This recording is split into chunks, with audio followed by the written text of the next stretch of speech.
हम पिंजरे में कैद मुर्गों की तरह हैं कि जिस मुर्गे को निकाला जाता है सिर्फ वही चिल्लाता है। इसका मतलब ये नहीं कि बाकी मुर्गों को नहीं काटा जाएगा। तो अगर आज मुस्लिमों को टारगेट किया जा रहा है तो कल नंबर हिंदुओं का भी है, चाहे वो दलितों के नाम पर हो।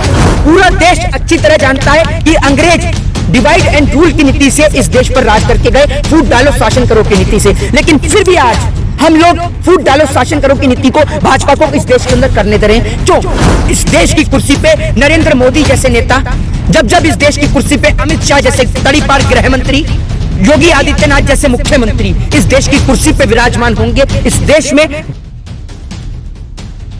हमारा देश न जाने अब किस और जा रहा है। हमारे देश में क्या एक दूसरे का खून बहाने से, हिंदू मुस्लिम आपस में एक दूसरे का खून बहाने से अगर ये देश तरक्की करता है तो ये खून बहाना जायज़ है, वरना ये सीधे तौर पे गलत है। कपिल मिश्रा जैसे लोग वहाँ क्यों नहीं जाते जब हिंदुओं को रोटी की ज़रूरत होती है? कपिल मिश्रा जैसे लोग वहाँ क्यों नहीं जाते? कपिल मिश्रा अपनी पार्टी के नेताओं से जाकर पूछें कि 7 साल पहले जिन कश्मीरी पंडितों की छाती पे पैर रख के आपने कश्मीर में सरकार बनाई, हिंदुस्तान में प्रधानमंत्री बने आपकी पार्टी के नेता, आपने उन कश्मीरी पंडितों के लिए वहाँ पर कश्मीर में जाके आवाज़ क्यों नहीं उठाई? कपिल मिश्रा का काम यही है देश में दंगे कराने का। ये लोग क्या करते हैं, देश में हिंदू और मुस्लिम के नाम पर दंगे कराते हैं, और हिंदू और मुस्लिम के नाम पे दंगे कराने से अगर किसी को फ़ायदा मिलता है तो वो है भारतीय जनता पार्टी, और किसी को फ़ायदा नहीं मिलता। ये लोग चाहे कितनी भी कोशिश कर लें, इस देश का हिंदू मुस्लिम सिख ईसाई एक साथ है, चाहे वो त्रिपुरा हो चाहे फिर वो आपका गुरुग्राम हो। इन लोगों ने एक एजेंडा फिक्स किया है, कश्मीर से कन्याकुमारी तक देश में हिंदू और मुस्लिम के नाम पे दंगे कराकर भाजपा को सत्ता में स्थापित करना, धर्म की अफीम चटाकर लोगों को धर्म के नाम पर आपस में लड़ाना, ये भारतीय जनता पार्टी का एक पुराना एजेंडा है जो अब चलने वाला नहीं है। त्रिपुरा में जो हिंसा हुई उसमें जो यूएपीए लगाए गए लोगों पे 102 लोगों पे 101 लोग उसमें मुस्लिम हैं जी, उस पर क्या कहेंगे?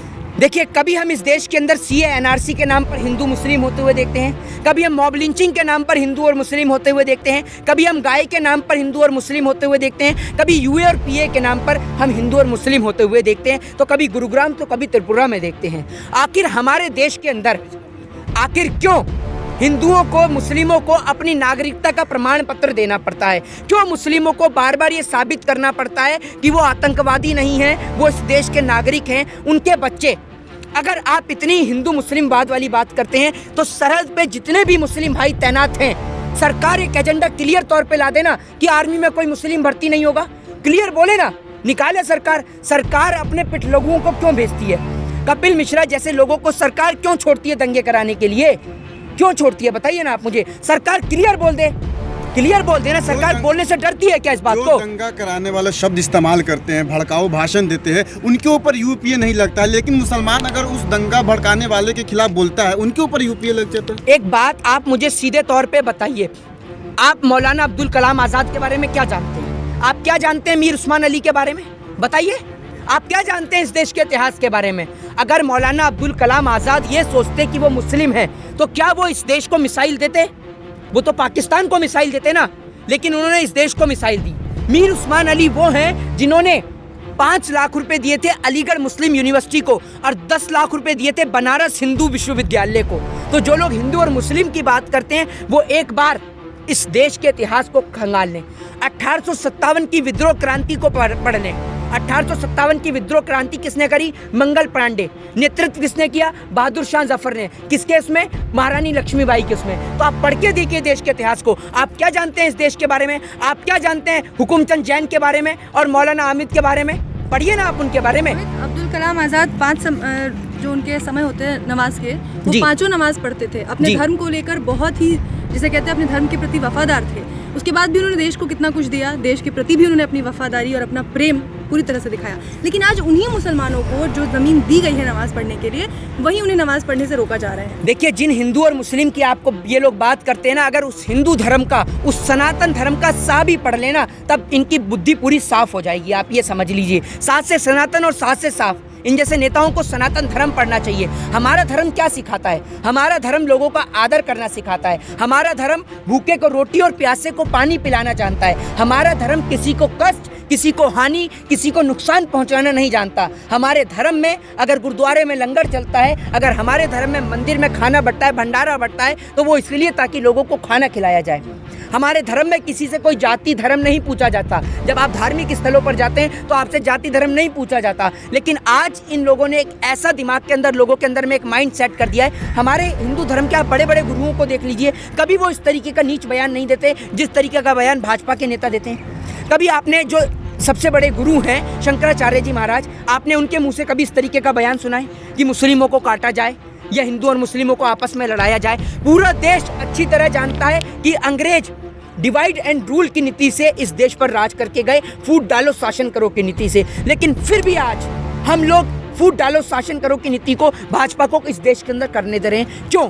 वो इसलिए कि पूरे देश के अंदर भाजपा के नेता जानते हैं कि आज ये देश एक आर्थिक मंदी से जूझ रहा है। हमारा देश आज एक ऐसे सेक्टर से जूझ रहा है जहाँ युवाओं को रोजगार नहीं है, किसानों को सिर्फ आत्महत्या मिली है, युवाओं को रोजगार की जगह लाठी और डंडे मिले हैं, और महिलाओं के साथ बलात्कार और रेप जैसी आपराधिक घटनाएं बढ़ रही हैं। तो इन सब को छिपाने के लिए सिर्फ एक ही उपाय है, हिंदू और मुस्लिम को आपस में लड़ाओ और जगह जगह सरकार बनाओ। यही भाजपा का एजेंडा है। त्रिपुरा और गुरुग्राम जैसी घटना को लेकर और दिल्ली में जो दंगे हुए, इसको लेकर अगर कोई मुस्लिम सेलिब्रिटी कुछ बोलता है, जैसे आमिर खान ने कहा था कि उसकी पत्नी ने कि देश सुरक्षित नहीं है, तो उस पर सारे मतलब कि भाजपा के लोग उस पर भीड़ गए थे कि कैसे बोल दिया कि देश सुरक्षित नहीं है। जब मुकेश अंबानी के बारे में खबर आता है कि वो लंदन जाने वाले हैं देश छोड़कर, तो उसके बारे में कुछ लोग नहीं बोलते हैं भाजपा के। एक बात मैं आपको बता दूं सीधे तौर पर, आपने बात करी अभी मेरी परसों ही, आपने जो ये बात कही है ना, बिल्कुल सीधे तौर पे सही कही है। अभी परसों मेरी एक, मैं नाम नहीं लेना चाहूँगा, एक सेलिब्रिटी से बात हुई, ठीक है, जो बहुत मशहूर फिल्म एक्टर हैं, उन्होंने मेरी बात हुई तो उन्होंने हमें बोला कि मोहित जी अब देश के अंदर वो माहौल नहीं रहा कि हम लोग आगे आकर बोल सकें। हमारा सिर्फ दोष इतना है कि हम मुस्लिम हैं, इसीलिए सरकार हमें उठा के बंद कर देती है। सरकार उन्हें उठाकर इसलिए बंद नहीं करती, मुस्लिम है इसलिए बंद नहीं करती, ये दिखाती है सरकार कि हमें हिंदुओं का वोट मिल जाए। वरना मुस्लिम तो शाहनवाज हुसैन भी है, मुस्लिम तो मुख्तार अब्बास नकवी भी है, मुस्लिम तो पूजा नकवी भी है। भारतीय जनता पार्टी के नेताओं को अल्लाह अकबर से दिक्कत है, लेकिन मुस्लिम दामाद पकड़ पकड़ के लाने से कोई दिक्कत नहीं है। ये पूछे कपिल मिश्रा जाकर लाल कृष्ण आडवाणी से, मुरली मनोहर जोशी से, शाहनवाज हुसैन से, मुख्तार अब्बास नकवी से, पूजा नकवी से, जिन्होंने शादी करी है तो मुस्लिमों से, उनसे पूछिए ना आप जाकर, उनसे क्यों नहीं पूछते हैं? कपिल मिश्रा गुरुग्राम से कहते हैं जब उन्होंने इस आयोजन में भागीदारी ली, उसके बाद उन्होंने कहा कि आज संविधान यहाँ से लागू हुआ है। इसे कैसे देखते हैं आप? आपने संविधान को तो छोड़ा ही नहीं है। बाबा साहब भीमराव अंबेडकर ने इस देश के अंदर लोगों को एक पिलर पे लाके खड़ा, सभी लोगों को एक समानता का अधिकार दिया, शिक्षा का अधिकार दिया, जो हमारे मौलिक अधिकार हैं वो हमें प्रदान करे। आपने हिंदू, मुस्लिम, सिख, ईसाई सबको आपस में लड़ाकर आपने तो लोकतंत्र की धज्जियां उड़ा दी। आपने तो संविधान छोड़ा ही नहीं है। आज आपने संविधान को तार तार कर दिया। वो देश जिसकी संस्कृति को, कल्चर को जाना जाता है हिंदू, मुस्लिम, सिख, ईसाई के माध्यम से ही। हमारे देश के अलावा कोई और देश नहीं है जहां दिवाली और रमज़ान साथ में मनते हों, और ये लोग चाहते हैं कि इस देश से इस रौनक को ख़त्म कर दिया जाए। जो लोग समझते हैं ना कि अगर आज हिंदुओं को टारगेट करना बंद कर दिया गया, अगर मुस्लिमों को टारगेट करना बंद कर दिया गया, तो हम पिंजरे में कैद मुर्गों की तरह हैं कि जिस मुर्गे को निकाला जाता है सिर्फ वही चिल्लाता है। इसका मतलब ये नहीं कि बाकी मुर्गों को नहीं काटा जाएगा। तो अगर आज मुस्लिमों को टारगेट किया जा रहा है तो कल नंबर हिंदुओं का भी है, चाहे वो दलितों के नाम पर हो, चाहे फिर वो शूद्र के नाम पे हो, वैश्य के नाम पे हो, क्षत्रियों के नाम पे हो। और जब जब इस देश की कुर्सी पे नरेंद्र मोदी जैसे नेता, जब जब इस देश की कुर्सी पे अमित शाह जैसे तड़ीपार गृह मंत्री, योगी आदित्यनाथ जैसे मुख्यमंत्री इस देश की कुर्सी पे विराजमान होंगे, इस देश में जाति के नाम पे, धर्म के नाम पे सांप्रदायिक दंगे होंगे। और अगर आपको धर्म को देखना है, धर्म की परिभाषा को पढ़ना है, तो आप एक बार चले जाइए वृंदावन धाम, आपको पता चल जाएगा। वहाँ पर किसी से जाति और धर्म नहीं पूछा जाता। आप जाके देखिए कि क्या होती है भक्ति। आपकी तरह नहीं कि भगवा चोला पहनकर हिंदू और मुस्लिमों को आपस में लड़ाया जाए, ये हमारा धर्म नहीं सिखाता। मोहित, ये कौन सा संविधान है जिसकी बात वो वहाँ से कर रहे थे? क्योंकि हमारा संविधान तो 1950 में लागू हो चुका है। ये संविधान भाजपा और आरएसएस के द्वारा का संविधान है, जो कपिल मिश्रा जैसे लोग लागू करते हैं और कपिल मिश्रा जैसे लोग ही उसको बनाते हैं। जी, जय हिंद, जय भारत। ये मतलब चुनाव को, उत्तर प्रदेश में चुनाव, उसको लेकर इस तरह के भड़काऊ भाषण दिए जा रहा है, दंगा हिंदू मुस्लिम किए जा रहे हैं क्या? तो क्या आपको समझ में नहीं आता?